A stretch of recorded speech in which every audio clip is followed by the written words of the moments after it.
And the last one for them to control financially is oil. Why? Because the Brent crude contract, which is what 85% of the world's oil is priced versus Brent crude, is a fully financialized contract. There isn't one barrel of oil delivered against the Brent crude contract. Not one. It is a full financial asset. And the Gaza peace deal is literally telling you that he's told the British, fuck off, go back to Europe. You can trade this stuff in Europe, and we're walling you off, and we're turning the whole fucking place into a John Carpenter movie. No. The Biden administration also had the agenda of flooding the United States with illegal migrants. And it seems to me that for some reason they preferred the bad kind of migrants, and that they said, "Oh yeah, and in addition to oil, we would like you to send the worst of your scumbags to northward to our country." And probably at this point, Maduro people said like, "Okay, you got it, fine." Yeah, and they emptied their prisons, and that's how all these Tren de Agua, which you didn't even know before 2022 that such a thing existed, gang members ended up in the United States. And so I think that this is probably another reasons why Trump has Venezuela in his crosshairs. Because what did the British see in the 19th century? They saw the American system spreading. It was spreading to Germany. It was spreading to Russia. It was spreading to Japan and France and China. And the British Empire said, we can't compete with that. And so we have to smother it. And that's what they've done for 120 years. They've smothered the American system, and Trump is bringing it back. And frankly, if you ask me, that's where the real hysteria comes from. Meet NordVPN. It's an all-inclusive cybersecurity and privacy kit for every day and everyone. When tyranny becomes law, rebellion becomes a duty. So said Thomas Jefferson. Go to bit.ly/lawful tax protest or bit.ly/make-war-history and find out why it is a criminal offence to pay central government or local government taxes in the UK. And let's make war history. Hey Susan, hey Alex, hey Tom. Thank you again. Thank you again for doing this. It's Friday the 17th of October at 7:40 p.m. UK time, and I'm grateful to all three of you that we're now doing this regularly once a month. And there may be occasional interruptions, but this is my favorite and most successful monthly video that I do. So thank you. I'll have the links to all your materials in the description below: Naked Hedgie, Promethean Action, and Go Goats and Guns. Okay, I think we decided, Alex, that you were going to kick us off. Okay, well, since it's Friday and it's going to be the next weekend, I thought I'd start with a little bit of Schadenfreude to amuse everybody. And I could not help kind of enjoying the spectacle of Vladimir Zelensky landing in the United States and lining up his crew to welcome him there for the photo op. And so he's being welcomed by his flight attendant, by Mikhailo Podolyak, by some other random person, and by his pilot. And they're doing the whole protocol as though he has been welcomed by high-level American officials. And that's just, the reason why I enjoyed seeing this, because it is just exactly typical of the way this current Ukrainian government is doing everything. The substance doesn't matter, the appearances matter, and it doesn't matter if we fake all of it from start to finish and in the most glib, dumb, moronic way, because surely there must be people out there who are dumb enough to fall for this. They're thinking like they're waging war like this. This is why they lost 1.7 million people, because they're waging war like this. They're waging foreign policy like this. They're waging diplomacy like this. They're doing everything in exact that same manner. So I thought now him going to Donald Trump for the next round of the Wunderwaffe, which is going to be a game changer and turn everything around, this was just, almost like a karmic start of the meeting process. So Yeah. I thought I'd bring that up for another reason, because I have been trying to. Sorry, Alex, forgive me for interrupting you. So what you're saying, he landed in the US to meet with president, and there were no American dignitaries, none whatsoever, to meet him. Yes, correct. And if I'm not mistaken, it was exactly when Trump was on the phone with Putin. Yes. So yeah, he didn't even get like somebody's driver. Yeah. Like, think about Call it. an Uber. I mean, right? Well, no, it's like even von der Leyen, right? But she went to China. Got off the bus, which was hilarious, and then it was at least greeted by somebody vaguely Chinese. Like, yeah. It may have been somebody's driver, but it was still like at least somebody who nominally works for the Chinese government to be greeted by the same people who just attended you on the flight over here. Wow. Thanks. I saw your tweet about that, Alex, but I hadn't quite realized what you were getting at, because I just trying to like scan through it. I saw the tweet and I'm like, okay, I know there's no fake and gay, but I didn't know it was that fake and gay. Let's put it that way. So please, Alex, carry on. Yeah, and another reason why I wanted to bring this up is because it's been difficult to read Trump. It's been psyops every day, 24/7, and people allow themselves to fall for every psyop, and then everybody's head explodes, and they start discussing, oh, now it's World War III. It's over. It's finished. Trump turned the page. He's going to give.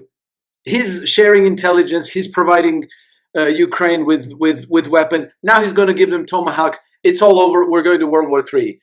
The Alaska moment is finished. It's over.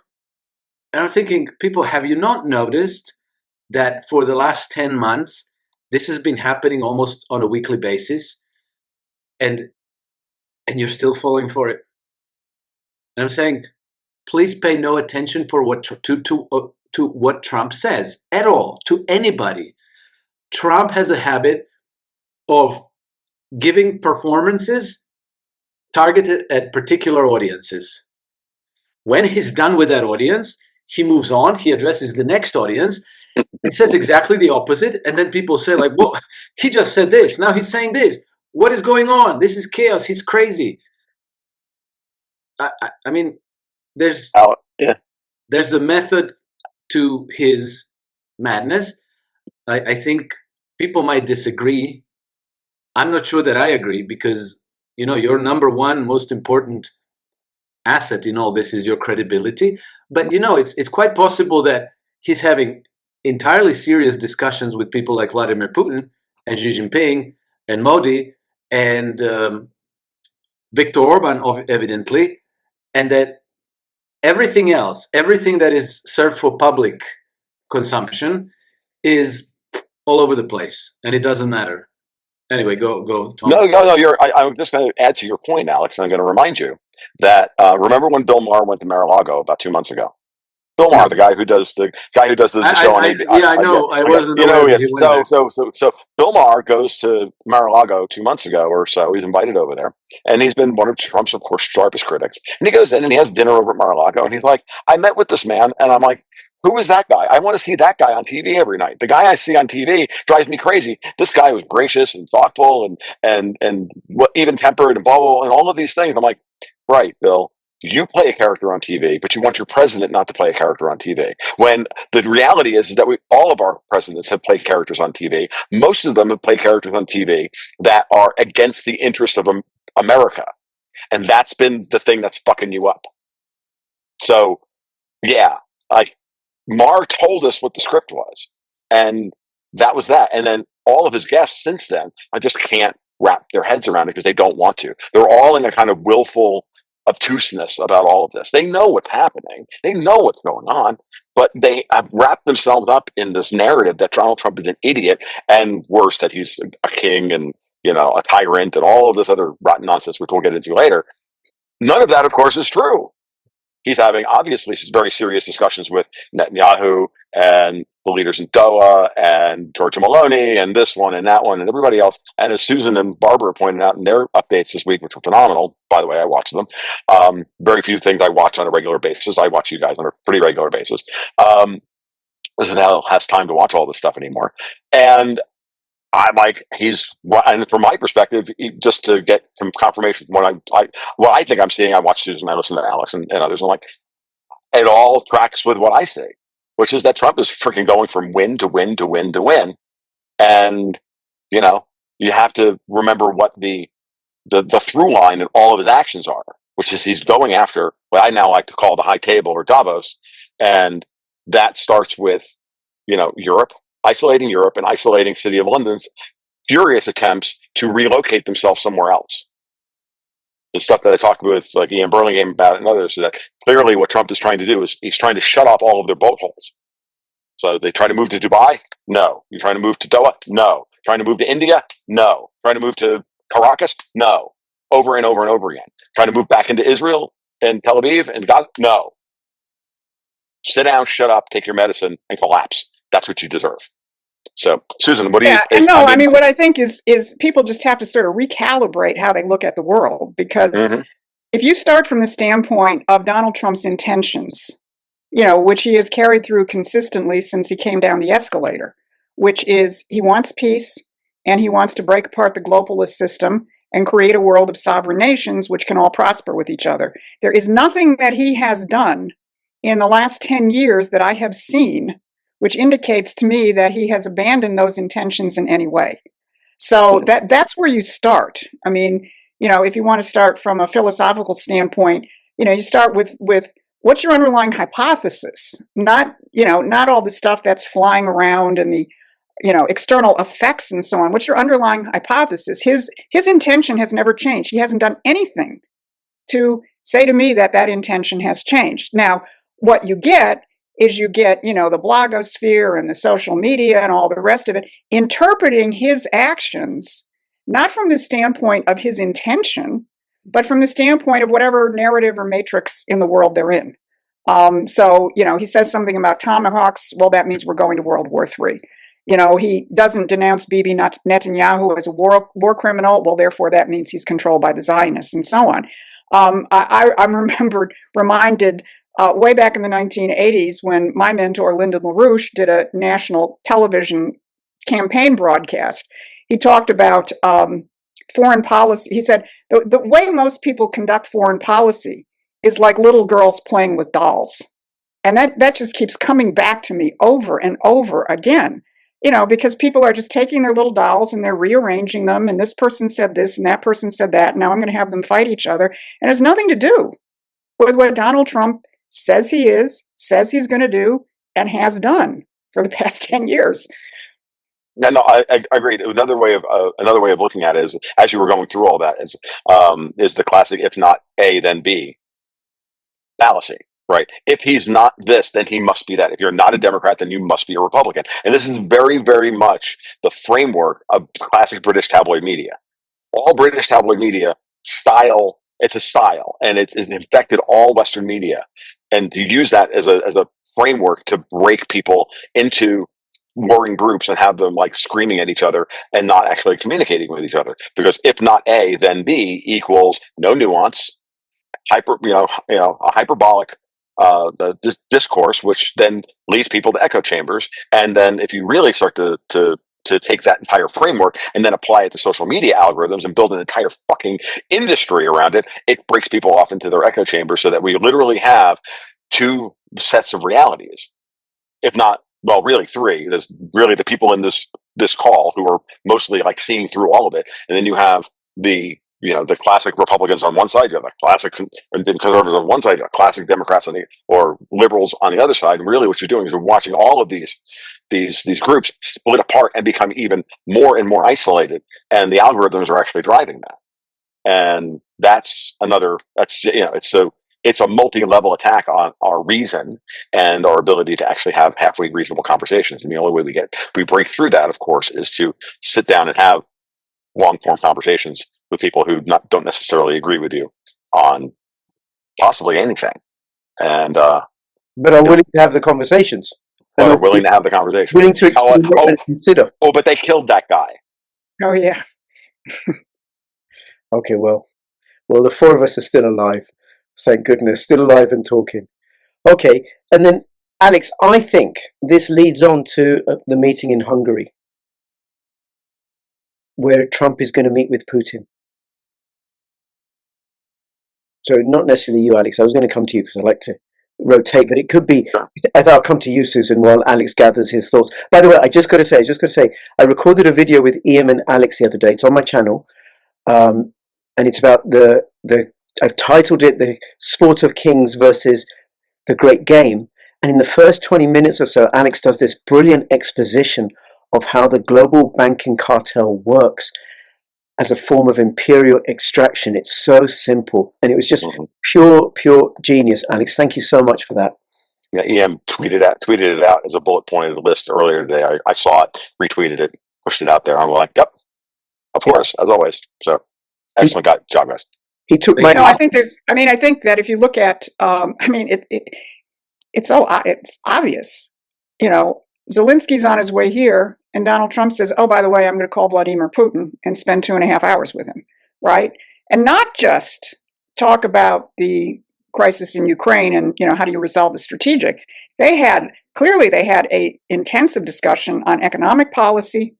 Kirill Dmitriev has been tweeting out about the Bering Straits tunnel, connecting Alaska to Russia, which is something we've long advocated. But it's obviously now a major focus in terms of the implication of that to bringing the world together in the Pacific as opposed to the old Anglo-Dutch controlled Atlantic. So they have the discussion. Poor Zelensky shows up and pretty much has to call an Uber. And the announcement, of course, is that he's going to be meeting with Putin in Budapest. So can it get any more obvious in terms of where the dynamic is in this thing? And, Trump has done his usual thing on the tomahawks. Who knows? Maybe it was talking about the tomahawks that moved the needle a little bit in terms of Russia, and whatever his discussion with Putin was. I don't know.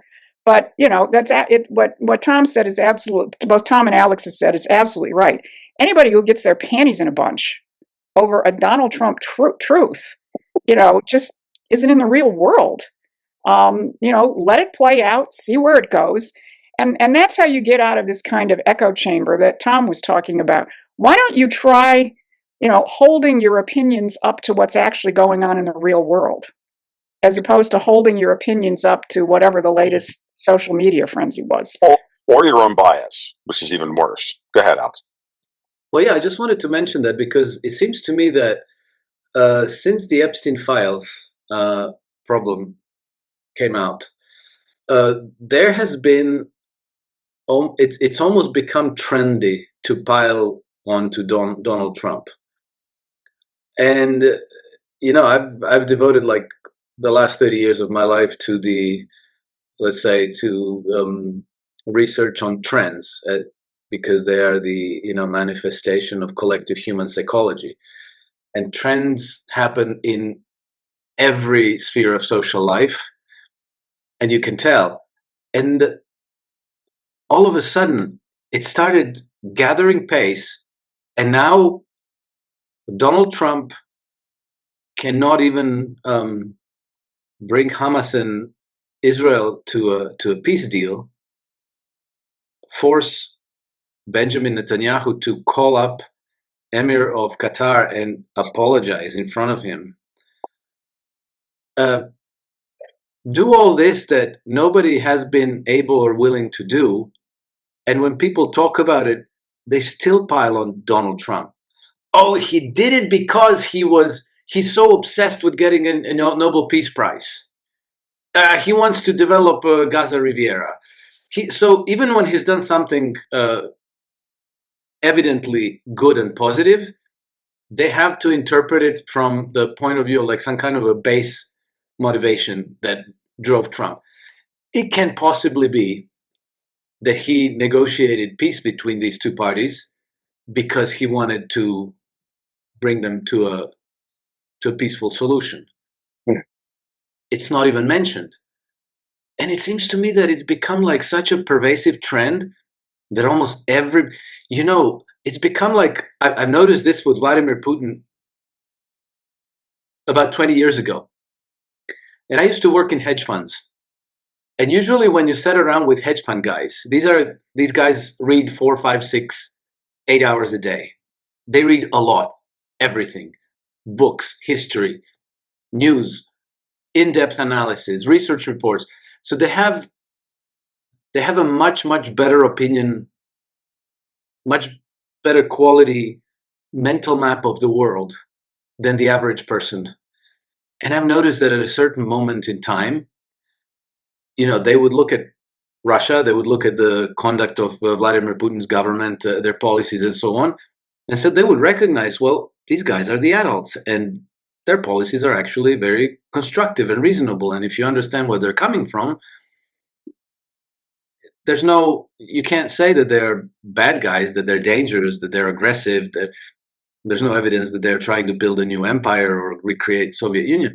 But every time they would say something like this, they would have to preface it with, I don't support Vladimir Putin in the slightest, but, or, given Vladimir Putin is a thug, but, he's a tyrant, but. So like every time you wanted to say what you actually meant to say, you had to kind of declare yourself, oh, I'm with you all people. I'm part of the herd. Don't worry.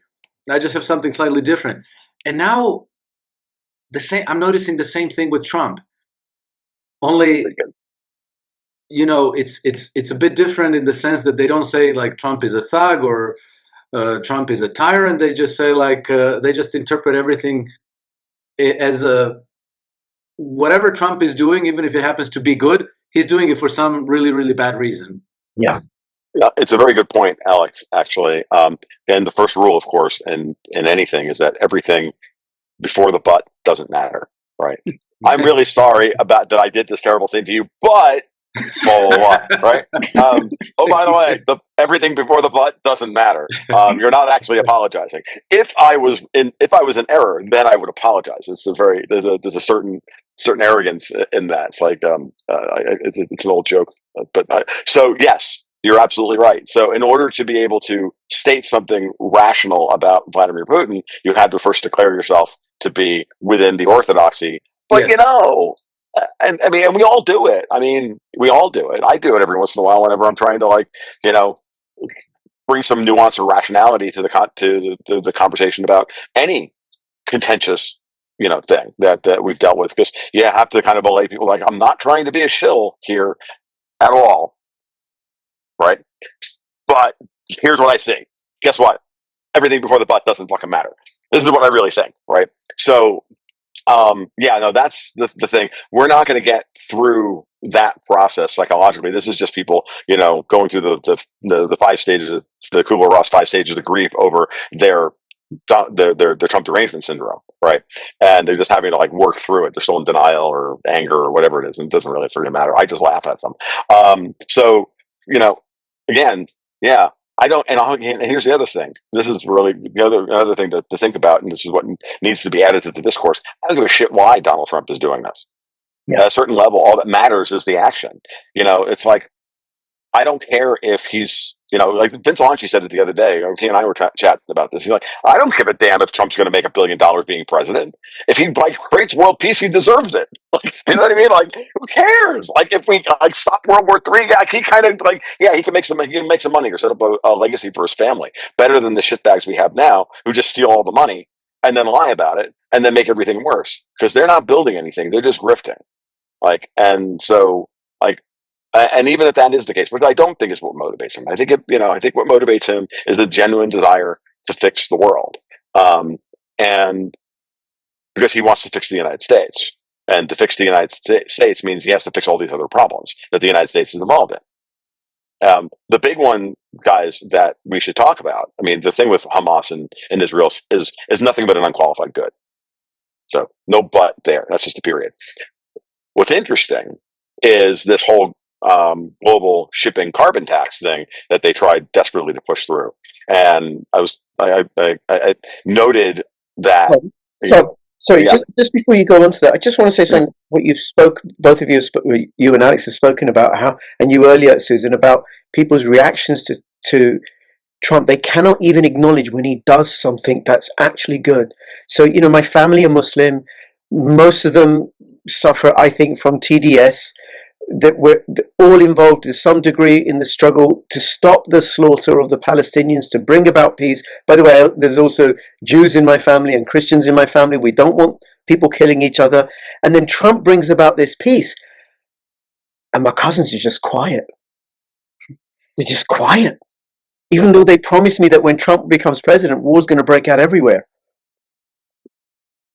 And it makes no sense what he does. It doesn't fit inside the psyop that we've been fed by the globalists through their outlets. And now what do we do to make sense of the world? Much better to laud Barack Obama, that smooth-talking assassin. He's worthy of a Nobel Peace Prize. Anyway, about that. You're no, Rich. That's very valuable that you point that out. It really is. And it's because it's what Alex was talking about. It's what I'm talking about. It's what Susan's talking about. I'm like, and it's important that we see it from multiple perspectives and from multiple demographics, right? So yeah, and I think this is you see it. okay. You're going to see it in waves, you know, because we saw people break out of the matrix, you know, here in the United States, the blue collar workers. You know, they used to be in their box. They used to vote the way their union leadership told them. None of their union leadership told them to vote for Donald Trump, and the blue collar, especially the industrial blue collar workers, did so in droves. You know, that's now broken. You know, the Gen Z, you know, Gen Z is out of the box. Doesn't mean they always have the right ideas, but they're out of the box. Man, they're 20. Yeah, we've seen it with especially young black men. That demographic is definitely out of the box. You know, there was a significant shift to Trump. It didn't manifest itself that much in the cities because you still have the older voters and so on and so forth who are still, you know, voting Democratic. But you know, you see this gradual cracking in different layers of the population, and the silence from your family, Rich. You know, just have to see how it plays out, because I bet a lot of those blue collar workers were silent for a while when they sat there and they said, "Holy crap!" You know? Well, we saw it here. We saw it here in Florida. We saw the shift here in Florida probably by 2018 with the old Southern blacks here in Florida and the and the Hispanic community. We saw it all over the place. I saw it in my area up in North Florida. Dexter saw it in his area down in South Florida. You get to see all those blue collar guys, the guys who come to cut your grass or pick up the garbage and all this stuff, right? Or show up to they were all out ages ago, and the only thing that was holding them in that was holding all of that together in perceptual terms was, one, the fraudulent polling system, and then, of course, two, the fraudulent voting system. And now that we're getting those things cleaned up, and we have so many wins upcoming on all of those fronts, that we're going to find out very, very quickly that America's 60-40 red, 65-35 red, and it's not even close. And but so we continue to talk, going down that down that avenue. I mean, rabbit hole. It's just a thing now. Down that avenue, we can talk about that for a while. But it's really interesting to say on the international stage, this thing with the global shipping tax is very, very powerful, because I'm sitting here reading some stuff from some people who are like, they've been at like this guy John Conray's like, I've been at the UN for 20 years. Like, I've discussed this stuff with the Dutch, and the Dutch have and he specifically brought up the Dutch, which I find really interesting. That specifically, like, the United States has no control over shipping. That if anything we want to do about anything, we are going to ram it down the Americans' throats in the shipping industry. So that's why they were going to now bolt and hole the carbon tax through shipping. And Trump just crushed them with one tweet and Marco Rubio going to the UN. It's done. It's over. Like, they are flabbergasted, and it may be the most significant political victory of 2025 if you really stop to think about it, because that destroys the underpinning and finally gives you a real victory in the one area, the one domain that we have not actually won a battle yet, which is global trade and global shipping. Because that's the engine, that's really the engine of global trade at this point. And if they can't impose their carbon tax on global shipping to create their slush fund, to replace the NGO money, to replace that money, this thing snowballs very, very quickly into a complete freaking route for the globalists, a complete route. I have a question, because it might be related. Sure. In case somebody knows, why was Obama at 10 Downing Street the other day? Yes. I don't have a good answer for that, but we can all guess. We can all guess that this is what was going on, right? So, which by the way, Susan, what do you think? Hold on a second, Tom. Hold on a second. Yeah. Which kind of Obama being in 10 Downing Street could be a Hatch Act violation because he's not a government official anymore, right? But what I'm wanting to know, perhaps Susan, you can answer this. But what if the Dutch are saying, "Hey, listen, Trump can't stop this. We have a hold on the shipping," and then Trump just posts this tweet, and Rubio does what he does in the UN, and the whole thing stops? How come? What power does the United States have in this sector? I can answer that. It's very simple. Tom. We have the only friggin' decent navy in the entire fucking world. That's why, and the most powerful consumer economy in the entire world, and we control the credit markets. And we've destroyed the LBMA's gold trade, and we're in the process of destroying the LBMA's silver trade, and copper's next on deck, and then oil. That's what's coming. I'm watching breakout. I was just doing some work for the newsletter, and I know what I was going to write about for the month, and I'm like, oh, and then I was like going over a couple of stocks. I'm like, oh, that metal is now breaking out on the London Metals Exchange. That metal is now breaking. All these industrial metals, aluminum, nickel, lead, they're all breaking out. And that means that the primary producers whose stocks have been beaten with the literal ugly stick are all breaking out as well. And I only update these every 3 or 4 months for the newsletter, and I'm like, oh my God, it's like clear as freaking day what's happening here. Since the tariff tantrum in April, where global equity markets, like all the industrial metal stocks, and got crushed into April, and then once the tariff tantrum was over, then the attack on our bond markets and all the stuff we talked about during that time ended, and the markets stabilized and bounced. And now we've got equity markets in the U.S. that new highs and everything else. What you're seeing in the commodity markets, those producer stocks started leading the underlying metal prices higher. Meaning everybody was anticipating now, with those valuations, that they could take flyers on these stocks.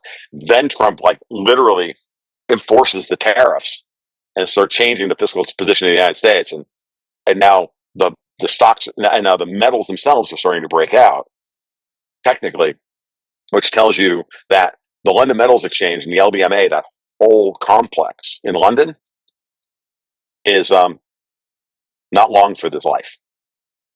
Wow. And that changes everything when we start talking about commodity prices and how the global economy is now going to have to be rejiggered. Well, I don't want to talk the mic for very long. Let's just leave that there and think about that, and in the context of all these other things that we're talking about. Susan, thank you, Tom.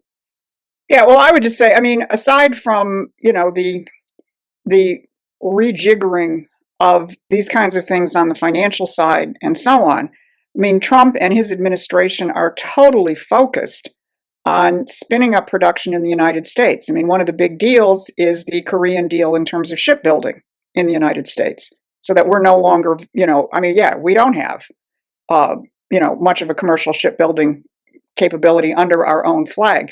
Trump is going to change that, and across the board, where you begin to look at the critical areas. Obviously, we've unleashed our fossil fuel production, but there's big developments in terms of nuclear energy, small modular nuclear reactors, more investment going into fusion, and of course the unleashing of the entire space capability partnered up with SpaceX and so on. I mean, that's where you get America's real might and real independence. And that's what's been lacking, really, for decades and decades. We gave that up. It began obviously in 1971 with the end of the Bretton Woods system, but then it's, been slicing up this sausage ever since then, where we just give up an industrial sector through deregulation, through free trade, through environmentalism, and so on. And that's where our real weakness was. The whole question of your financial markets, commodity markets, and so on, that's part of the picture. But if you don't have a strong sovereign industrial base, the rest of that is just going to be temporary. And Trump is absolutely committed to rebuilding this in a way that we haven't seen since the World War II mobilization. Just to add to that point, Susan, the funny part about it is that the entire time, while New York was supposedly the center of global finance, when the reality was that the pricing power on all of these things was actually still controlled by London, and that was the point I was trying to make. That once they lost pricing power, then now we can actually have what Trump wants to do and is doing, and what you just outlined can only happen now with having pricing power over the commodities, the strategic commodities that will affect that. That will bring that into reality. So it's a two-pronged assault that he's actually attacking at both ends. I think he's got Scott Bessent working on one end, and of course, obviously, he's working the trade deals on the other end and everything else. Alex, you were nodding your head. Come on in. Well, I'm just kind of listening and thinking along, and because one of the mysteries that I think I solved in my head, and I spoke about it in the last few weeks on a few occasions, is the mystery of the British power. And because they've been doing so many things in so many places, and in very recent times, it's not just like 50 years ago or 70 years ago. It's now they're going to Kazakhstan. They're sending the military attaché. They're signing military cooperation agreements with them, with the government of Bosnia, Turkey. They're all over Turkey. They're doing all kinds of things. They're all over Africa. They're bringing back their old colonial relationships with, Tanzania and Kenya and so forth. And their economy is disintegrating. The government's fiscal position is a disaster. They're on the verge of a revolution or a social uprising of some sort. They don't have a military, really. They have like some fire brigades there, right? They have barely any navy. They can't really project power. So why would the government of Kazakhstan sign a military cooperation agreement with Great Britain? Makes no sense. Like, and then I went on in a search engine, and I typed like a sentence: Britain signs military cooperation agreement with, and then 20 countries came up: Finland, Denmark, Greece, Turkey, Poland, Ukraine, Sweden, France. And outside of the scope of NATO, even with NATO member nations, they have in addition some kind of a separate Bosnia and Herzegovina, Yemen, not Yemen, Albania. Didn't they sign every? Didn't they sign agreements like that? The last time I think you and I spoke, it was every country surrounding Serbia. Yes, correct. And so anyway, I listened to an interview with Alistair MacLeod the other day, maybe 2 weeks ago. And Alistair MacLeod was talking about the Eurodollar market, and he mentioned that it was $10 trillion.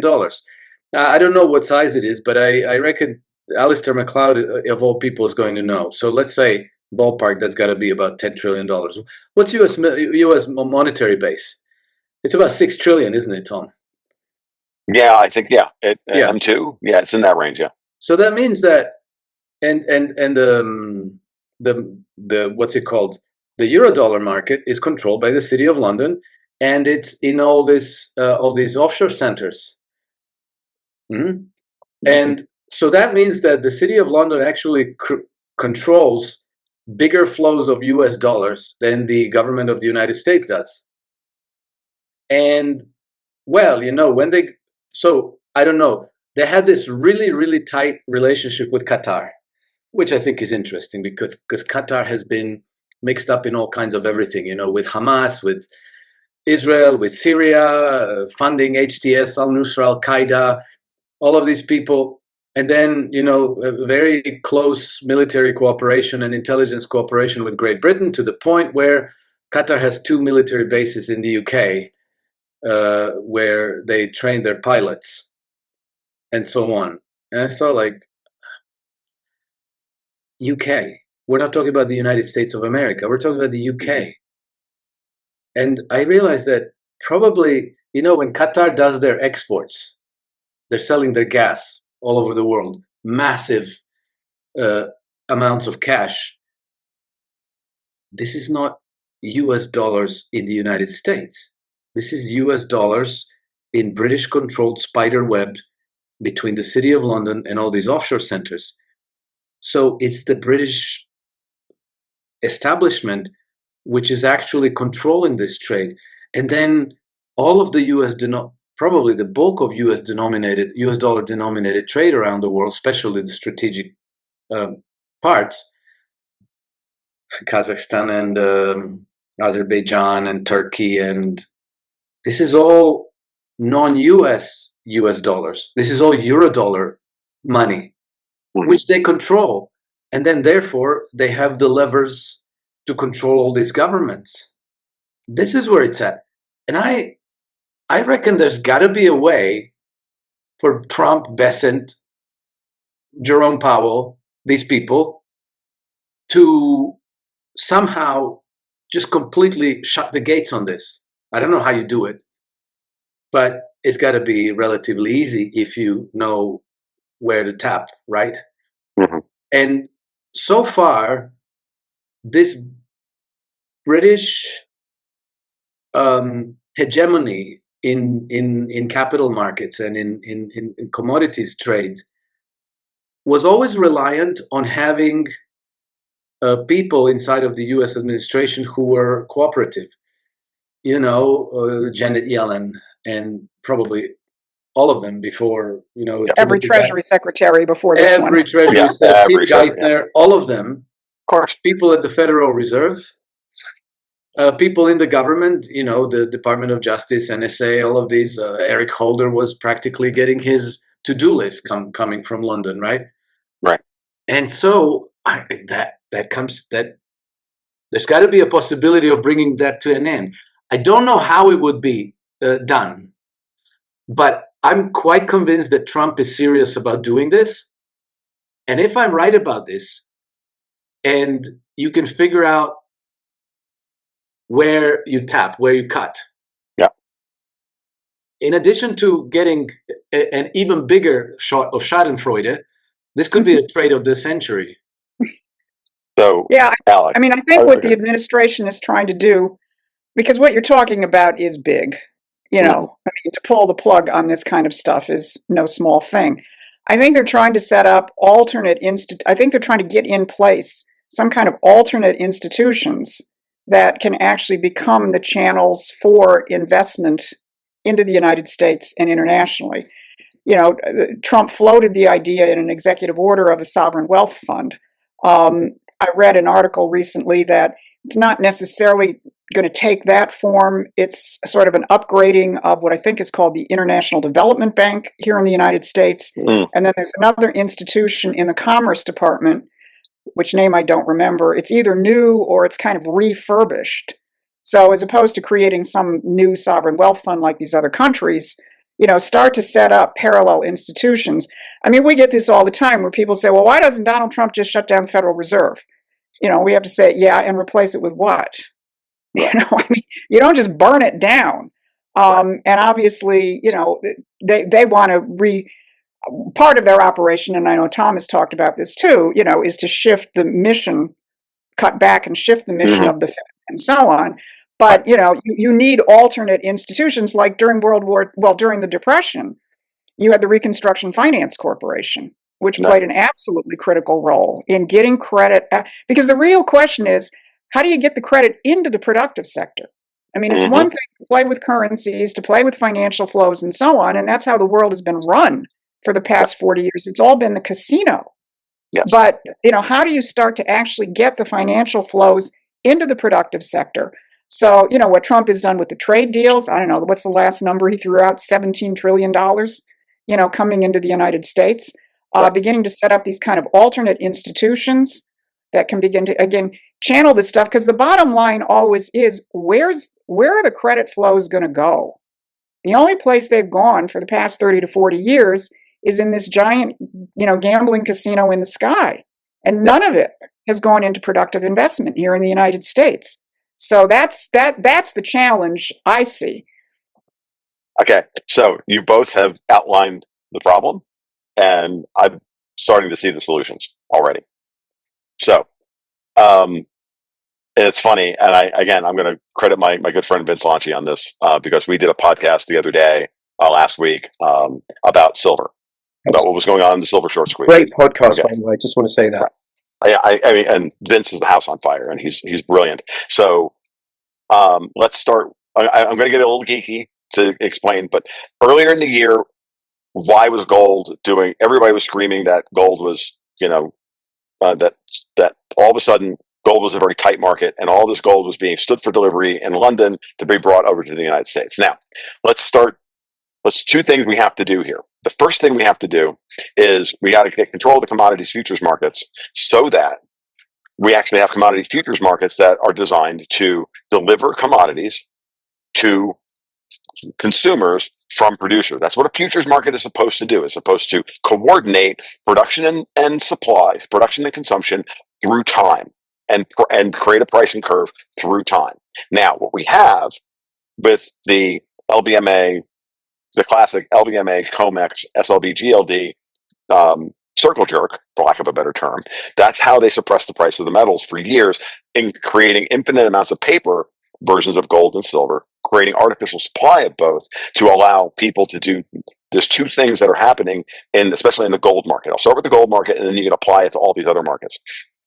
Gold has there's two functions that the futures market were engaged in. One is what I just described: coordinate production and consumption over time of actual physical metal. Right. The second is allowing people to speculate on currencies and use gold as a means by which to speculate on currencies and bond yields and all the other stuff.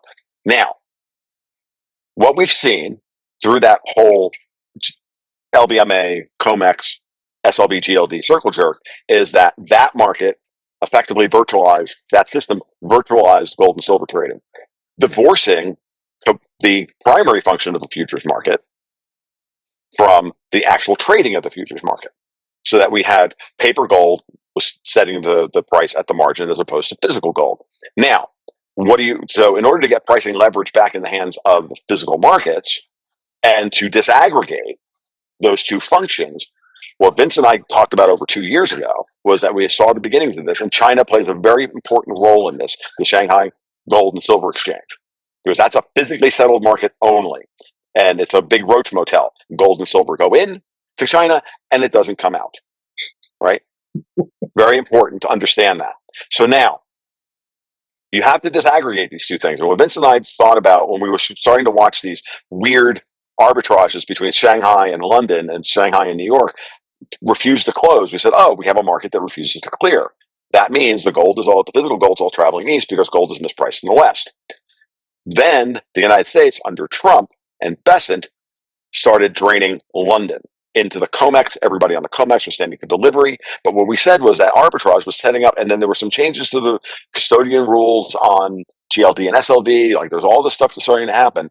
And we said, oh, what's going to happen next? Well, what's going to happen next is the COMEX is going to be depreciated as a speculation instrument, part of the chain, to speculate on gold and silver prices versus currencies, versus the dollar or the euro or this or whatever. GLD and SLV will be that because they'll never be physically delivered, right? Ever. They're just going to be, and so that market moves there. Then the futures exchange, the COMEX, gets to be a physical delivery market, just like Shanghai is. Who's caught in the middle here? The guys in London playing the circle jerk of borrowing gold from everybody and borrowing silver from everybody in order to quote unquote clear the market. what happens when everybody starts standing for delivery? Well, it's the same. It's what I'm going to lay out 5 letters for you as a guy back in 1997 who wrote on all the on a bunch of forums back in the FOFOA. Go look it up. Those blogs are still up there. Go look up FOFOA and read those blog posts. You can find them. They're all over the internet still. They have not. Google has not destroyed them not taken them off the Wayback Machine. Now, he theorized then that at some point that when everybody starts to stand for delivery because they don't believe the paper gold market price anymore, the price of paper gold will go to zero and the price of physical gold will go to infinity. Now that's the slide. That's the Malthusian slide. Push the slider to the right. Collapse of the entire system. That's not what actually happened, though. What really just happened was that everybody stood for delivery and London couldn't source it, and we watched the price start to explode because at some point there will be a clearing price for the price of gold under these circumstances. Now, with Trump creating tariffs structured around the world, now gold's not going to move. Now everybody's trying to get their gold because they're going to need to have gold in order to settle up their trade deficits and their trade surpluses on a quarterly or semi-annual basis or whatever. So all the central banks are now buying gold.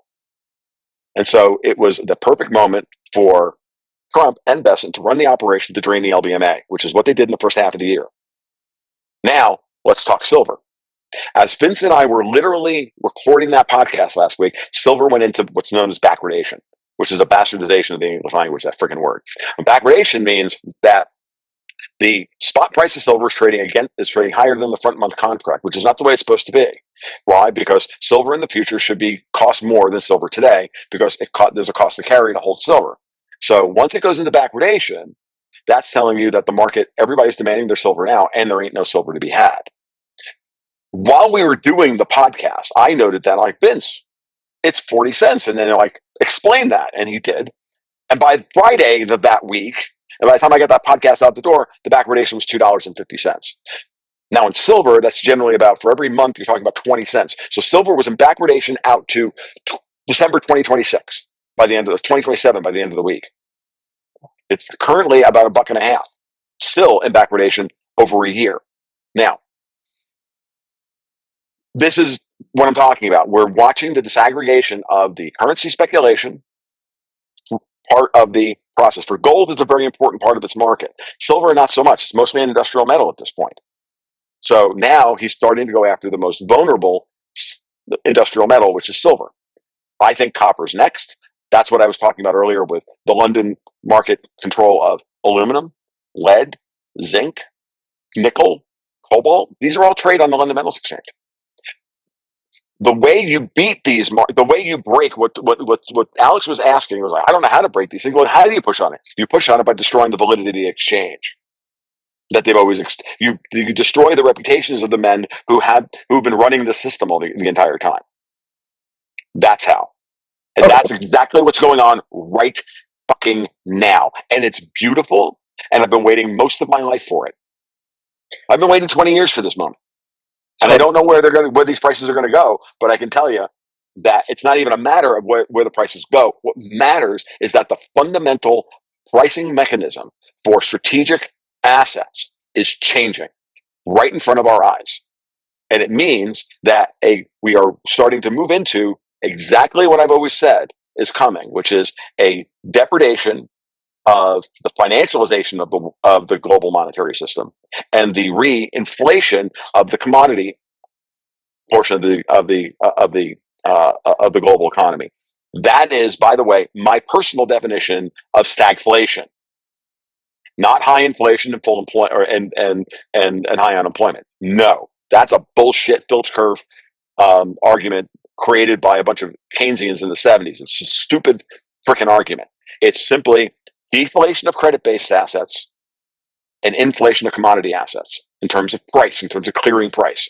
Now, in order to stop a complete global freaking panic, you've got to keep financial asset prices or credit-based asset prices at least reasonably stable. And all that means is that you have to radically shift the pricing curve of the physical collateral on the underneath. And then, to Susan's point about how do you drive credit into the hands of the productive class, that is what Trump and Besant are talking about with the re-IPO, Fannie and Freddie, the stablecoin bills to allow regional banks to tokenize their deposits to undergird local loans and keep the money and the profits from those loans local, where the profits were generated off that loan. They don't go back. They don't get rolled up through the debt system, the treasury system, and go to offshore creditors. The way and the last thing, and then I'll shut up. The last thing is what I've noted since Jerome Powell, what I've been talking about for 4 years now. You, Alex, you've been here for the entire thing. So you too, Rich, have been here for. I've been saying the Europeans and the subsidiaries of the Bank of England, that would be the Bahamas and the British Virgin Islands and the Caymans and to a lesser extent Singapore and Hong Kong and others, have been gorging themselves on U.S. treasuries to defend the currencies and to defend bond spreads. And they've been building a massive war chest of U.S. treasuries long-dated U.S. treasuries to dump on the market if necessary to kind of defend themselves at that moment of crisis. And I fully expect that to happen. We got a taste of it earlier in the year during the tariff tantrum when Mark Carney ran a massive operation against the long end of the U.S. yield curve and the SOFR strip. I've talked about this in multiple podcasts. For the people who are new in the audience, you can go look up those podcasts we did here on this channel and on others back during April and go listen to all that stuff again, because I went over this stuff in detail over the course of basically April into May. This is all downstream of that. And the attacks that happened during the tariff tantrum were meant to break the United States financial markets and to break the Trump administration. And it failed. And it failed miserably. And it's been beautiful to watch everything else after that. And if you understood what all that I just said, then it makes perfect sense to watch first gold start to go ballistic and then silver go into backwardation. And they've been fighting $5 a pound on copper for 5 months now. 5 months. They've been fighting $5 a pound on copper. And I'm sorry, copper's going $8 a freaking pound, folks. Because the London Metals Exchange, and we have last thing, we had 3 things happen this week. Where first it was Freeport McMoran, one of the biggest copper producers in the world, say we're no longer going to be a part of the global pricing system for copper. That's another way of saying nuts to the London Metals Exchange copper futures market. And then Spain and a couple other countries said nuts to this as well. I'm seeing everybody is starting to break out of that. So copper is next on the list. And it's right here in front of you.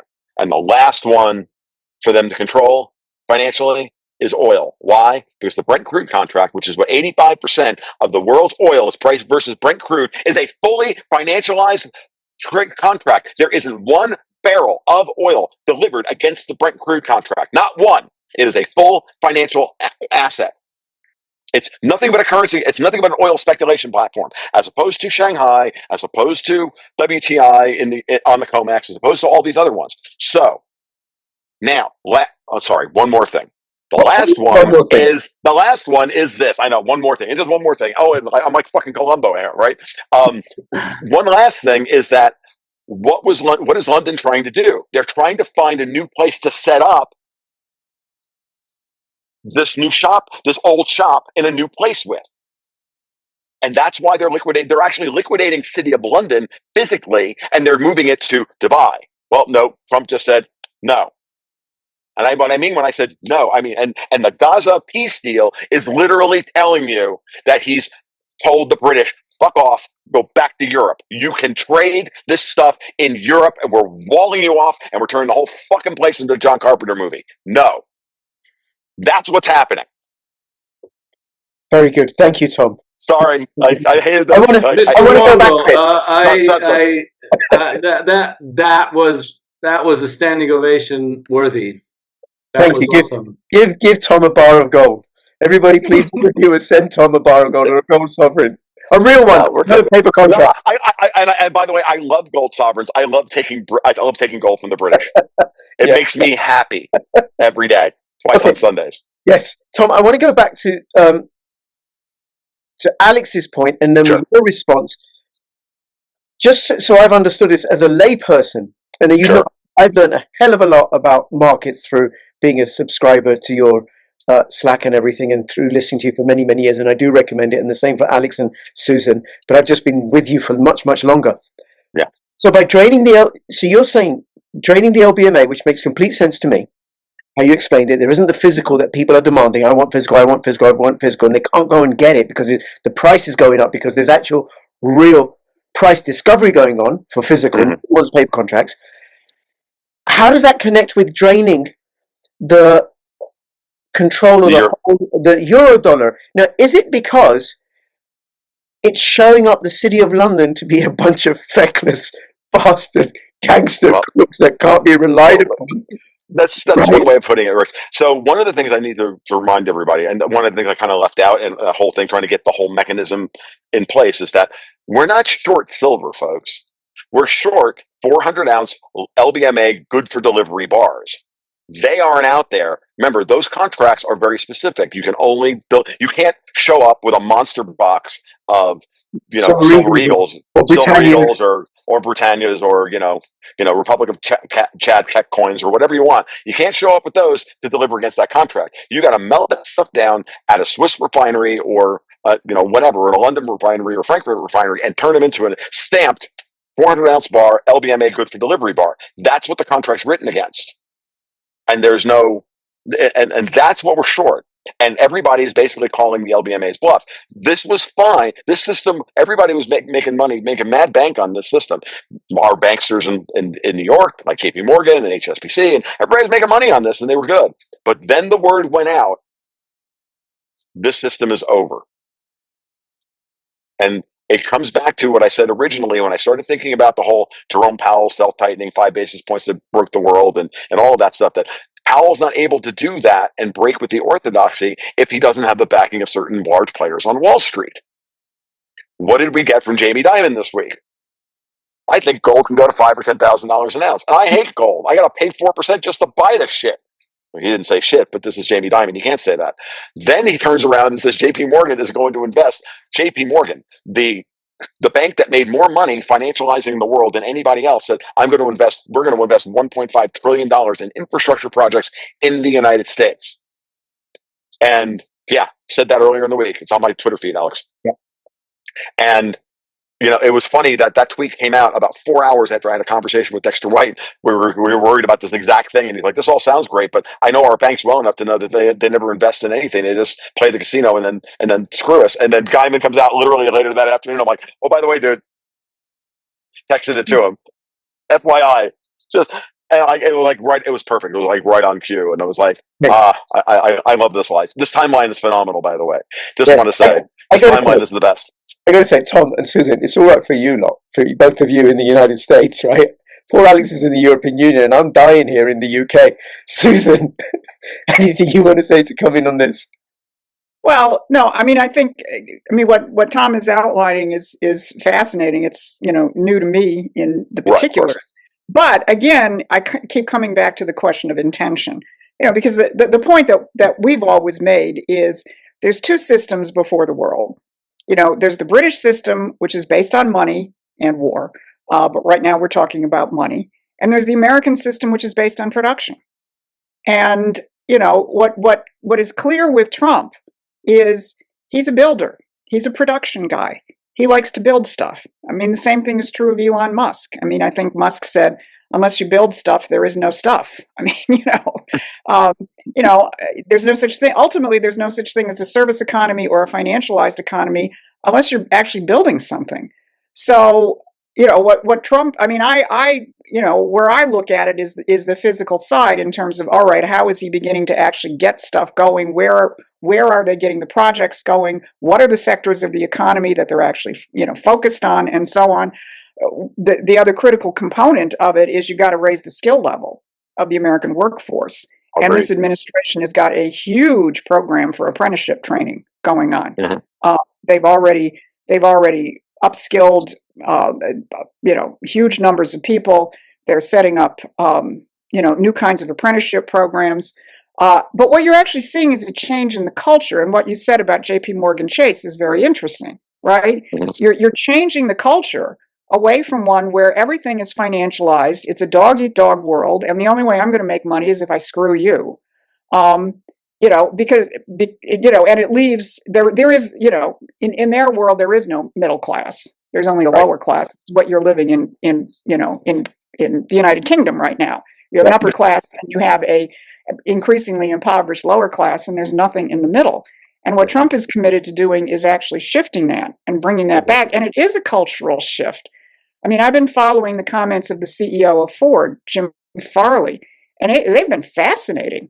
I mean, he's been talking about the fact that we don't have an essential economy. The reason it takes so damn long for you to get your car fixed is because we don't have enough mechanics. We have a 400,000 shortage of mechanics and skilled workers in the United States. And he also threw out a comment about how his kid in high school said to him, you know, Dad, I'm not really sure I want to go to college. I think maybe I'd rather have a skilled trades job, you know? FYI, Susan, I don't know if you saw the announcement this week, but Home Depot is now hosting free to the public learn at your own pace trade skill certifications in HVAC, plumbing, electricity, this, that, everything else. I sent those links to my daughter and to her friend group. Mm-hmm. Yeah. And I'll bet you that that's downstream of the grants that the Trump administration is putting out. I'm sure that it Home is. Depot. Yeah, that when you said that, I'm like, oh right, we're going to connect those two things together. So yeah. So I mean, in a certain sense, the way you actually, in one respect, it's really very simple. How do you break the power of this financial parasite? By no longer recognizing that as the basis of value. I mean, that's really the power of the American system. If you actually organize your economy from the standpoint of production, and that's where you place your value, then you actually have to go out and build shit, you know, to actually have any value. And if you're going to keep up, you have to be constantly upgrading the skill set of your population. You have to be making scientific and technological breakthroughs. You have to have an educated, you know, well-cultured population in order to do that. And of course, all of that is very antithetical to empire. So they don't want that. But, you know, the hiding in plain sight of how you break these guys, and I think this is sort of what we're all kind of converging on, is you just restore the American system, because it is much more powerful than all of the the financial stuff you basically blow away at a certain point. You know, and this gets back to our favorite geopolitical, you know, discussions that we've had. Because what did the British see in the 19th century? They saw the American system spreading. It was spreading to Germany. It was spreading to Russia. It was spreading to Japan and France and China. And you know, the British Empire said, you know, we can't compete with that. And so we have to smother it. And that's what they've done for 120 years. They've smothered the American system, and Trump is bringing it back. And frankly, if you ask me, that's where the real hysteria comes from. Because once you unleash these ideas on the planet again, you know, then it's time to finish them off once and for all. And especially if you bring the other major powers in, Russia. Obviously, these discussions are grounded in economics. You know, we got to work through the China thing. Obviously, that's a very complicated situation, I'm sure impacted by internal dynamics, you know, in China with I guess it's the fourth plenum coming up, you know, so there's all sorts of a backstory there. Yeah. Yeah, but India, you get the major powers on board with this perspective of physical economic growth, and the rest of this stuff can basically just atrophy. At a certain point, yeah, you can pull the plug on it. You do have to have the other stuff, you know, in motion. You have to have a certain kind of foundation and so on. But this, to my thinking, is, you know, yeah, he's stopping wars. He's doing, you know, he's kicking over their geopolitical chessboard. But the reason for all of that is they do not want the spread of this kind of system of physical, and really I would call it human economics. I agree. Thank you. Agree. Alex, you want to come in? Or I can move it on. Well, you know, what Tom said and then Susan added completely makes total sense, comes full circle. I don't know that I have anything to add. I just hope that you know, Trump's life is in danger, actually, you know. Yes, it is. Yes, it is. Anyway, you know, hope that he lives to see all this through. And then at least his vice president is not Mike Pence. But anyway. Not only not Mike Pence. I mean, JD actually gets this principle. Yeah. In fact, he's used the words American system more so than Trump actually has. And he's referred back to Hamilton and Lincoln and so on. So I mean, picking JD was probably the best insurance policy Trump could have done. I mean, as good Well, as this Marco is Rubio is doing on foreign policy, he I don't, and I think he's got some comprehension on some of these economic questions because I've read some of his writings. Um, as a, what is it called, social conservative Catholic or whatever. But JD really gets it. I mean, obviously, just look at his background. yeah. Yeah, Yes. and the best part about Vance, just to finish that point, is that you'll notice that Trump is sending him out to be a very vocal and active member of the administration, to, in effect, to give a different face to the exact same thing. So, well, a lot of people can't stand, Trump's, mercurial nature of flipping all over the place and saying one thing to one audience and one thing to somebody else. As Alex pointed out, JD goes out there and just reinforces what's actually being done in every time he goes out there, and Trump is using his vice president in a way that I haven't seen a president do in forever. I mean, it's crazy, and I welcome it. I really do, because Well, presidents. it's almost like it's, oh, by the way, here's my insurance policy. Kill me, and you got to deal with this fucking guy, and he's a Marine. Yeah. Yeah. Alex, you wanted to say something, and then I want to move this on. Sure. Yeah, I did want to say something. I forget what it was. Oh, you lost it in the chuckle. Okay, well, I'll move this on, right? So, Trump has, I believe, serious anti-war credentials. It's in his heart. He doesn't want people killing. He hasn't succeeded with Ukraine versus Russia yet. He has brought about a settlement between Hamas and Israel. And I just imagine, what must he have said to Netanyahu? Say, listen, you are going to phone the Emir. You are going to phone the Emir and apologize. He's like, whoa, right? What could have gone on before that call between the two? Well, one thing that's already gone on is Trump is more popular in Israel than Bibi Netanyahu. Yes. And that was part of the strategy. Yes. Now, that was part of how he was able to get to that point, because if he didn't get to that point, then he wouldn't be able to craft that. And that came from, I'll be honest with you, allowing the Israelis to get bombed by Iran and then stopping the war. Yep. You only get there by the way the events played out in the quote unquote 12-day war between Israel and Iran. It had to play out that way to then have Trump come in, emphatically put a fucking exclamation point on the whole thing, and then stop the insanity. Oh, you think you want this? You think you want this war with Iran? You think you want all this chaos? Oh, by the way, you only think that because you've never had to actually pay the price for it and actually live in fear, real fear.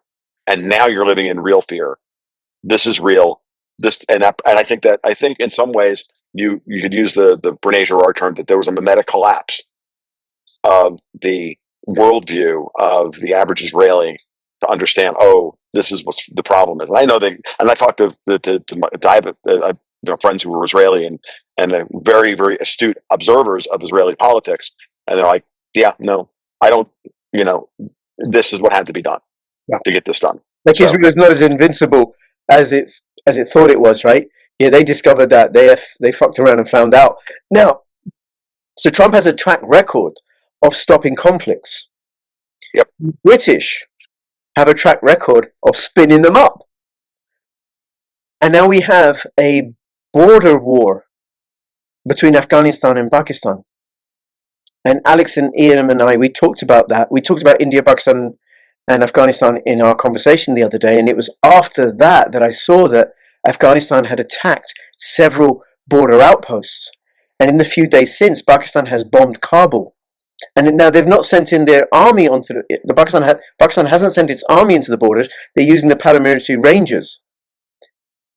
And I defer to all of you, because I can't make head or tail, right? What is going on here?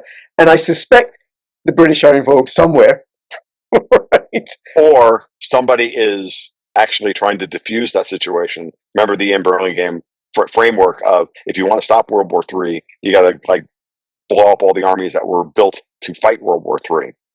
Well, the point, and a lot of Pakistan, and this is where my map of Pakistan is a little is faulty or not complete. But it's like, which factions is it the ISI that maps to the British, and what maps, and the military maps to the Saudis, and blah blah blah. There's all of that stuff involved there, and then there's Trump wanting to go back in the dog worm, and this is all happening at the same time. I think, Alex, I don't know. I'm interested to hear what you have to say about this, because my thoughts on this were jumble. Yes. To be honest, no, just one of the. I think it was you that made the point, Alex, the other day, which is, was it deliberate that Biden left all those armaments for the Taliban to use in a later, if need be, against Pakistan or Iran or whoever? That's a good point. I didn't say that. That was Ian Burlingame, but I think it was a very, very astute observation, because that's a lot of weapons. And leaving them behind is kind of like a random thing. I don't think it was the Biden administration. It's not an accident. Sorry? It's not an accident. Not at all. Yeah. It's hard to argue that, because usually if you can't evacuate it, you would at least destroy it. But they didn't. And then then Ian Burlingame also said that, funnily enough, the U.S. Congress declared the Taliban in Pakistan as a terrorist organization, but not the Taliban in Afghanistan. Right. Because otherwise they would not be able to provide them with military aid, or I don't know what all restrictions go with declaring somebody a terrorist organization. So they clearly made a difference there, and that couldn't be random. They, you had to have somebody had a plan, and I don't know who that was. I suspect it wasn't Anthony Blinken or Jake Sullivan. I suspect it was other factions, but unfortunately I don't know what to think of it yet, because I have to admit I never thought of this until Ian Burlingame brought it up. But the fact of leaving $80+ billion worth of weapon and then making a distinction between, the Taliban over here terrorist, Taliban over here not terrorist, that cannot be an accident. I have a theory. I have a theory on this. Let me just add something, because a few days ago there were demonstrations by a Taliban-like party in Pakistan, the TLP. It doesn't stand for Taliban-like party. I don't know what it stands for, right? But it's a useful mnemonic. Fair enough. And the Pakistani government, they shut down the internet, and there are reports of hundreds of people being killed in Lahore, in Murid, who were demonstrating. Now, this is a militant Islamist faction. So then I start thinking, well, who owns them? And then the other thing that I kind of wonder about, and this is all three of you. All three of you are to blame. The long festering conflict in Balochistan by the Baluchi rebels, and Balochistan is very, very rich in rare earth minerals, and I think oil and coal and gas as well. But it's very undeveloped, and they resent the control of the Punjabis and the Sindhis, and China's building this massive port city, Gwadar, as a counter to Dubai, and the Silk Road comes down from northern Pakistan to Gwadar so they can export their materials easily. And then there are these Baluchi rebels. And I everything up. just wonder what the connections with the City of London. Where's the City of London in all of this? Has a distinctly air of limey all over it, right?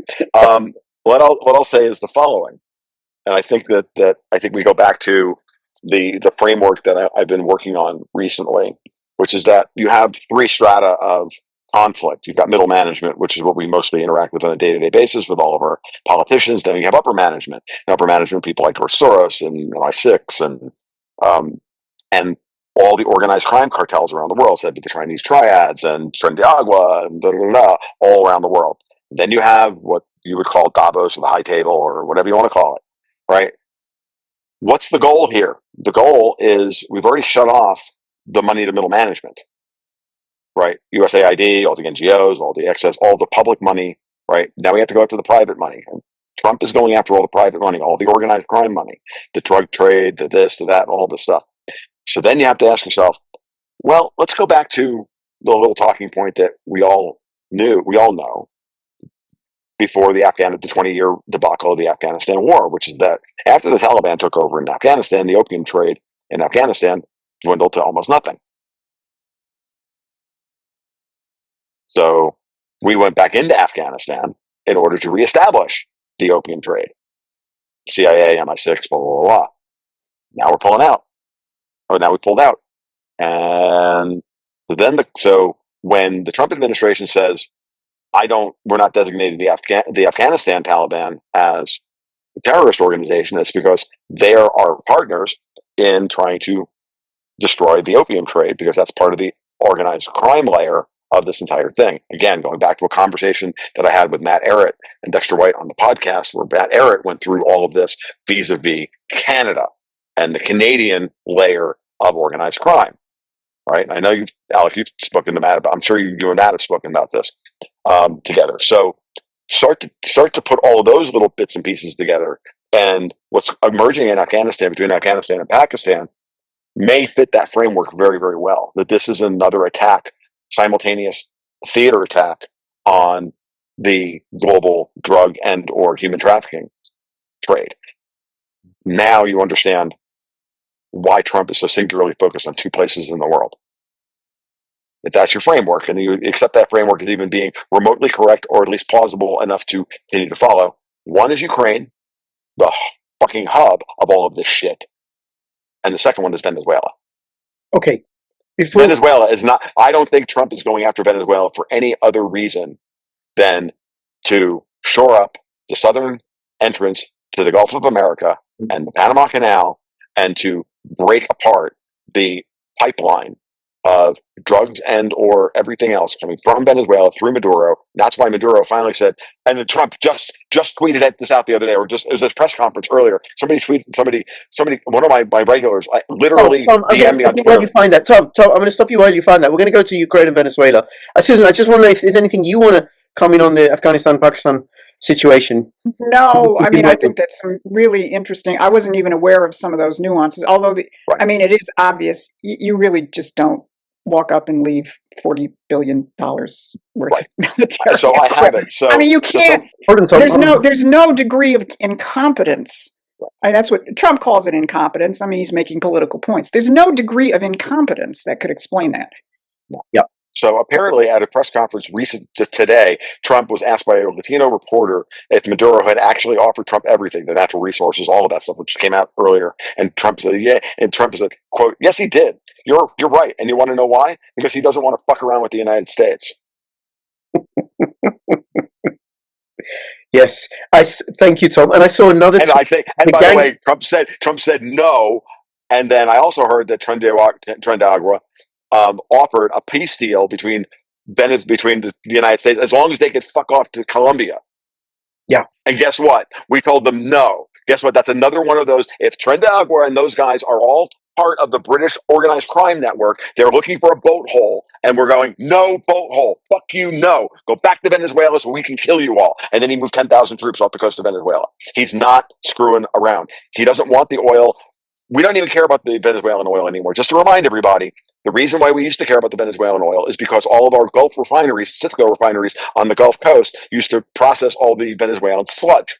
This shit is like really heavy, number 6 grade bunker fuel. You can't even burn it in ships. It's so thick. You have to. It takes us very special refineries. Those refineries were all built originally to process all that oil. When we cut off Venezuela, we replaced that Venezuelan oil with Russian Urals grade for years under Trump 1.0. And all of those refineries were retooled to Russian Urals grade medium sour, not the ultra heavy sour oil of Venezuela. So we don't even want the fucking oil anymore because we don't have the refineries to refine it. We don't care. It's not about oil. It's about the drugs. Not about oil. Drugs. It's the drugs. Controlled by the drugs, the human trafficking, access to the Panama Canal, all of that, because it's very clear. There's another angle to this we haven't talked about. This is very geographic. This goes back to Mackinder. We'll talk about that in a minute. But okay. I got another theory on that as well. Okay, Alex? Yeah, another angle to that is that something happened between Maduro government and the Biden administration, and I don't know what that is because they didn't disclose it. But basically, when the special military operation started in 2022 in Ukraine, then, at this point, Venezuela was under very heavy sanctions, and there were virtually no diplomatic relations whatsoever. And then the Biden people decided, well, shit, we need to talk to Venezuelans because we need the heavy oil. And so they sent a delegation, and there were extensive discussions between them. And then they came to certain resolutions and conclusions, and part of it was that now Venezuela would be selling oil to the United States again. But then there were other agreements that were not disclosed, and I suspect that the Biden administration also had the agenda of flooding the United States with illegal migrants. And it seems to me that for some reason they preferred the bad kind of migrants. They preferred criminals, drug dealers, violent people, and that they said, "Oh yeah, and in addition to oil, we would like you to send the worst of your scumbags to northward to our country." And probably at this point, Maduro people said like, "Okay, you got it, fine." If I were Maduro, I would like everything. Works for me. Yeah, and they emptied their prisons, and that's how all these Tren de Agua, which you didn't even know before 2022 that such a thing existed. All these Tren de Agua gang members ended up in the United States. And so I think that this is probably another reasons why Trump has Venezuela in his crosshairs. At a minimum. Yeah, no, you're right, Alex. So the other. Susan, anything you want to come in on this? Commentary? Oh, no, I mean, this question of Trump being honed in. I mean, look, we wrote the book. We wrote a book, Dope Incorporated, back in the 1970s that had, the British crown on the Union Jack with a hypodermic needle on it. And, that's where we made the case that the international drug trade was simply the irregular financial and, psychological warfare, population control arm of the British Empire. And, the relationship between the Anglo-American financial apparatus and the drug trade. We published a picture. It was probably in the 1990s. I'd have to go back and look. It was the head of the New York Stock Exchange. I think his name was Grasso. Went down to Colombia and met with the leader of the FARC. And there's a picture of them. Yeah, because they were basically working out. All right, how's the drug money? Right. Going to actually work. So I mean, these networks are have been one of the most evil parts of the subversion of any nation. I mean, let's go back to the Opium Wars in China, but it's the same thing today. And Trump is absolutely intent on shutting this down, whatever it takes. I was at the Republican convention last July, and they had a whole panel on this where you had the mothers and the sisters and the fathers of people who died, kids who died of this just because they took a pill by mistake at a party. It's very personal for Trump, and but it's strategic. It is absolutely strategic. No lie. No disagreement there. Now I'm trying to think back to what I was going to add into all of this to ensure that we close the loop on it. And I'm like, I can't remember it now. You did mention earlier the connection to Ukraine. Well, there is. I mean, the connection to Ukraine is obvious. Like it's the center of human and drug trafficking for Europe, like and the destabilization arm of the main means by which to distribute girls and young boys and everything else and drugs. And it's where all the money's been flowing in. That's why Europe won't give it up, because it's all part of their network. Again, you have to take out upper management's money, because you have to figure out how to get the high table to put their money on the table to support the system that's collapsing. See, their whole system that we've laid out here is based on financialization and tokenization of assets, right? So how do you get them to put their money on the table? That's the big question that's been popping through my head for the last couple of weeks now. Is like, I can see him attacking upper management. I can see he's going after George Soros. Literally, we're now talking about removing the revoking the tax-exempt status of Open Society Foundation because they have direct ties to Antifa. That's $38 billion that Soros has bumped into that system.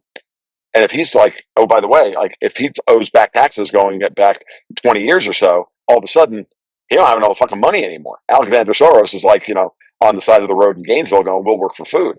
It's going to be like the Duke brothers from Trading Places. Exactly. Turn the fucking machines back on again. Turn the machines back on. Turn it back on. Like we published a meme in response to one of my articles ages ago. It was a picture of the Mortimer, the Duke brothers with, those are our Lambos, Murda. Mortimer. Those are But Mortimer. So which movie was it that Randolph and Duke Mortimer are homeless bums? Just Trading Places? Well, no. they might have. It's something like Prince of Beverly Hills. No. The Prince comes to New York. Coming to America. Is it Coming to America? Coming to America. Yeah. I never saw it. Did they actually show them like on the side of the road as panhandlers? Yeah. But I don't know if it's that film exactly. But there's like a film that I remember watching, and then there's Randolph and Mortimer Duke, and they're homeless bums on the street begging. Okay, well, people can comment below what the name of the film is in order so I can watch it and die laughing. Okay, like no, seriously, that'll be the best joke in the entire movie, probably. Well, now we're in Ukraine. I want to move on to the European Union. How happy and delighted and thrilled the European Union leaders are that Trump has brought peace to the Middle East and that he's now going to be ending this mass slaughter of Europeans in Ukraine and Russia. And just how thrilled they are and working in partnership with him. Alex? Yeah, and they're really, really happy that it's all going to take place in Budapest. Yes, they are indeed. They're like so, and they're all in such good political shape. Oh yeah. But Alex, I started this conversation with Schadenfreude. I have to bring in more Schadenfreude to the conclusion. I thought it was so amazing. So last Sunday, when was this? This was the 12th, I guess, of October, or 11th of October. Bridget Phillipson, the British Secretary of Education, goes to a Sky News interview. And they're obviously reacting to Trump's announcement of peace, because the British, their whole shtick for centuries has been keeping everybody at war, but pretending that you want peace, and then turning around and telling your public, there's nothing we can do. These people are so primitive and violent, and they're beset by these centuries of irrational hatreds. We're just doing the best that we can. It's super complicated. And then, this very unsophisticated orange man walks in and he figures it out, right? And makes peace. Well, Orange Hitler. You're going to say Orange Hitler brings about peace. Orange Hitler, exactly. With his Jewish real estate buddy. Just to keep the narrative straight. With this. So now this is like horrible optics for the Brits. So obviously they must have discussed this in the cabinet or something, like in their WhatsApp group, however they communicate. But, somebody must have mentioned, we need to kind of insert ourselves and kind of push out the message that we were working this. And so she goes on Sky News. And in the interview, she's like, oh, by the way, we shaped this behind the scenes. And then the interviewer calls her. Well, he didn't call her, but she was like what? You said you were working this behind the scenes. Like what? And then she goes like, oh, well, these are complex matters of global diplomacy. But we do welcome the involvement of the Americans. They did kind of help. So, good on them. Credit where credit is due. Like the whole thing was, I think, worse than had she said nothing. But like way worse, because all she did is call attention to the fact that they didn't do a damn thing about that piece, and that now they're like very, very vexed that Trump did. And those couple of seconds of her statements on Sky News are worth gold. It's like it's like the Michelin 3-star Schadenfreude, you know. Oh, then add one more thing, which is the photo op at Sharm el Sheikh. Yes. Where somebody said to me, "Yeah, it was Trump with his backup singers." Yeah. But there was also the one who was there was also the backup singer who was so out of tune that Trump drew him to the front but wouldn't let him sing. Yeah, exactly. That's what I was going to get at. Like the actual body check of Keir Starmer back into it was hilarious, dude. It's like it was that was God, it was so great. He was so angry. I was like, and Trump was like, "God, get the fuck away from me!" Like it was like, oh God, I had to breathe next to this insurance salesman to pull an old Woody Allen joke out of the ether. Oh my God, and then it's terrible.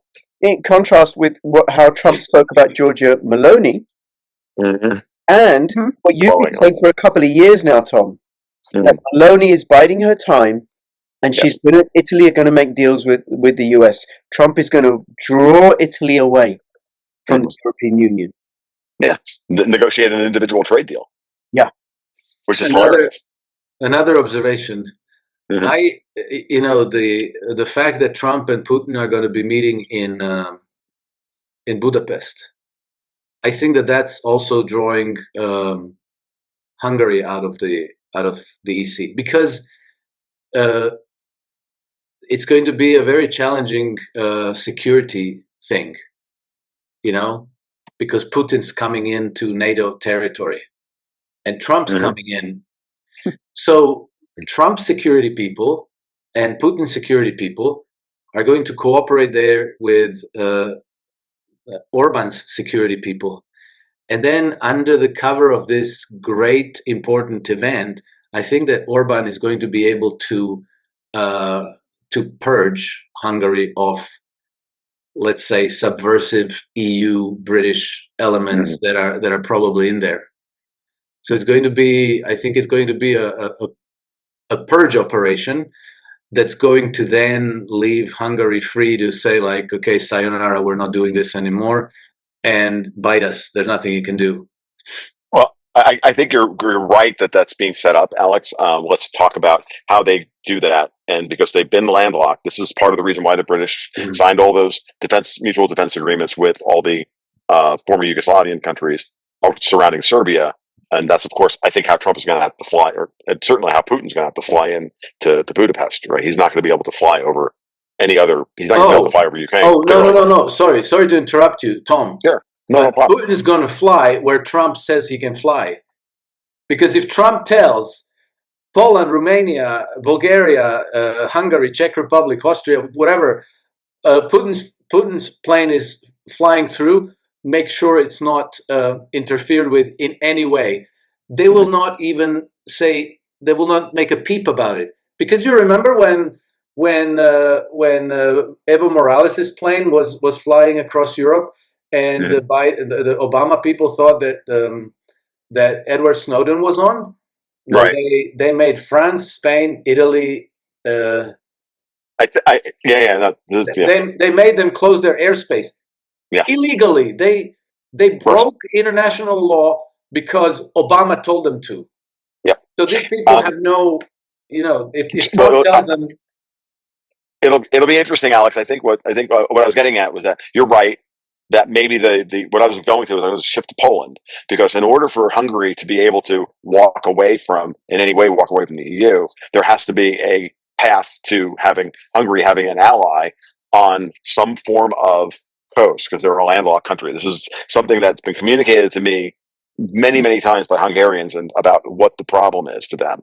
And so now let's talk about Karol Nawrocki as the president of Poland, who's clearly not in the British camp. He is clearly not aligned with Radek Sikorski and Donald Tusk and all the rest of them.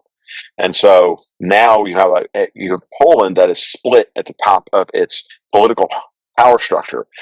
Tusk keeps trying to play the Ursula von der Leyen game, and he keeps making himself look stupider and stupider.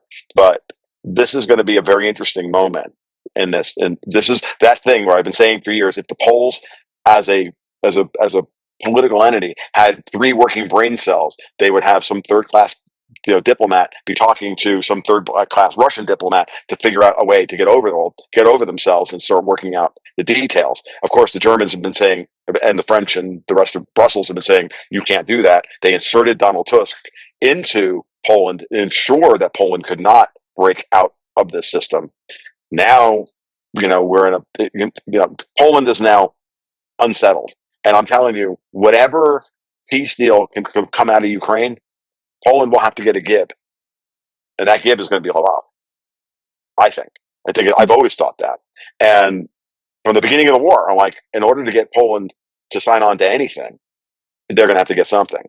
And they want their traditional Polish lands back. And it's going to be, and I know the people are like sick of this war too, because they're the ones who've borne the brunt of, a lot of the Ukrainians fleeing the chaos. A lot of a lot of Ukrainians in Poland, and they haven't integrated. And Poles are very unhappy about that. That's why Noraki is the president. Why PIS was put back in charge. So this is a very interesting moment. But we're setting this table now, and the way you start to break the European Union is, of course, you keep pressuring the three-legged tripod of Italy, France, and Germany. And we've already pressuring Italy. France is on the verge of having to get rid of and scrap the Fifth Republic. And I'm sure that the United States is putting massive pressure on the French military to finally say enough is enough with this fucking Macron guy, because the only way he stays in power is with the backing of the French military. And when things like this get like this in France, from what I understand, peanut gallery, correct me if I'm wrong, but this comes down to the French military will determine what comes next. And the only reason that Macron is still in power is because he still has them nominally on his side. Because remember, last week, well, leading up to von der Staten's no confidence vote. Remember when, as Macron was putting together governments that could last a day, he kept saying, I heard a rumor that came from Joaquin Flores, that what Flores reported was that apparently Macron was saying, I will abdicate as president if you can guarantee me that I get to become a European Commission president. Basically, overthrow Ursula von der Leyen. Now, that was on the 7th, and knowing full well that the no confidence votes were happening on the 9th, because they'd already been scheduled. You can see what Macron was trying to do. And he took his chance, he took a shot at becoming upper management, and he got slapped down. Yeah. Very interesting. So now what? Like, I look at, and all I'm just waiting for, I'll tell you right now, all I'm really waiting for is for somebody to finally just start really calling Christine Lagarde's bluff in the fucking bond markets, and this whole thing starts to unravel fast. Okay, staying with the European Union, Susan, anything you want to say or about this, how you see it playing out? Well, I mean, to me, the fundamental thing is most of these governments, Germany, France, Britain, are fundamentally unstable at this point. So they're not really playing with a whole lot of cards in their deck. And I think Trump is, maneuvering this terrain in Trumpian ways that I probably don't understand. One of the things I will point out now, just to put a bow on this, is that the European Union desperately wants fiscal and political integration. These unstable governments in major European countries may actually be part of their ridiculous plan. You liquidate, you create a dysfunctional government in the UK. You make them the worst, just like they did with Biden. It's the same situation that they did with the same game plan that they ran in the United States. Make the most dysfunctional government possible and force it on the people. And then effectively you're into the liquidation phase of the UK, now France, possibly Germany, in order to get them so desperate that they accept fiscal and political union. Okay, that's their model, and they run it and they try and run it all the time. And I think that ties into Agenda 2030. That we get rid of national governments, and then we have overarching supranational organizations like the European Union, like the United Nations. That's why the United Nations wanted to implement their maritime carbon tax through global shipping. They needed their independent revenue stream to undergird their what you know was coming as a new European bond market. Yep. Like, how are you going to go to the digital euro if you don't have? That's why they keep trying to give the European Commission tax and spend authority. That's why they keep trying to do these things. They're trying over and over and over again to create out of whole cloth a whole new European bond market centered in Brussels from the EC, give them tax and spend authority, and then start the process of creating the real United States of Europe. They understand that that's what they have to do in order for the euro to survive and for the European project to survive. Okay. No one wants the European project anymore. No. And then Trump keeps strengthening and supporting Orban and Meloni. And then Orban can still use his veto because Hungary still has a veto. And the European Union want to get rid of that veto. And Orban vetoes that. Now, one of the hunches that I have a hunch. And then don't forget Robert Fico in Slovakia. Don't forget Giorgia Meloni in Italy. And then all they really need is 4 votes to, even if they get rid of the veto. What are they going to change it to? They can't change it to majority. They have to go to like 75%. So you can get 4 or 5 countries to say no to any. Then they're still fucked. So that's why the alliance that's forming in Eastern Europe is so very important. And then Meloni becomes the kingmaker. Okay. Now I have a hunch that at some point during this term, Trump is going to pull out of the United Nations and NATO. Susan? Yeah. Hey, don't ask me to forecast what Trump is going to do. What I will say is I wouldn't see that until we get through the midterms. Yeah, he's not going to do anything, that dramatic. We got to make it through the midterms. Obviously, this Supreme Court decision, which may result in a lot of redistricting in the United States, is going to make a big difference. Of course, that's going to affect the congressional map. That's not going to affect the Senate map. The challenge is not just to keep what we've got. The challenge really is to try and get 60 senators. It's a heavy lift. But I think Trump's got his plate full for the next year. But if he hangs on to his majority, if he increases his majority, if he gets that 60 votes in the Senate, those might be the most timid things he does. Agreed. Okay. One last thing. I think this is the last thing, and I wonder how this ties in with the relationship between Trump and the British Empire. King Charles is praying with the Pope. I'm sorry, he's doing what with the Pope? He's going to the Vatican and he's going to pray with the Pope. Any ideas on what's going on? You mean the American Pope? Oh, Tom, you are brilliant. I was just thinking of the Roman Catholic Pope. But yes, this is the first time in 1600 years, since 1600, I believe. Yes. Oh, it gets more and more interesting. Okay, we shall watch that. Anything else any of you want to say before we finish up? No.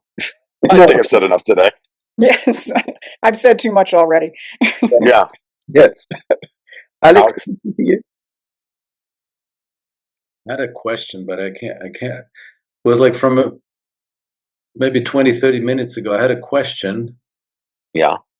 But I can't remember what it was. Okay. Well, perhaps what was it in relation to? Maybe we can recreate it. Can't remember. I blanked out. Well, perhaps you look very tired. Honestly, Alex, I am. You look whipped. Yeah, you are an hour ahead of me. It's 21:36 in the UK, and perhaps you can remember in time for our recording next month. Hopefully, I won't need to use a digital ID by then to log on to the internet.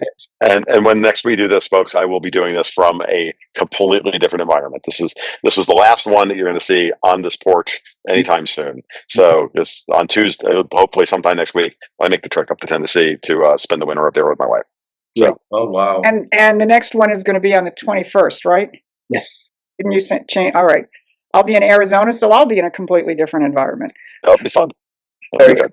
Very cool. I look forward to that. I'll have the links to where people can find you and your work, and please go and follow them independently, separately, plus when they meet up together. What's that, Susan?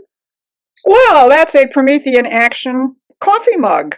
And how would I get one of those, Susan?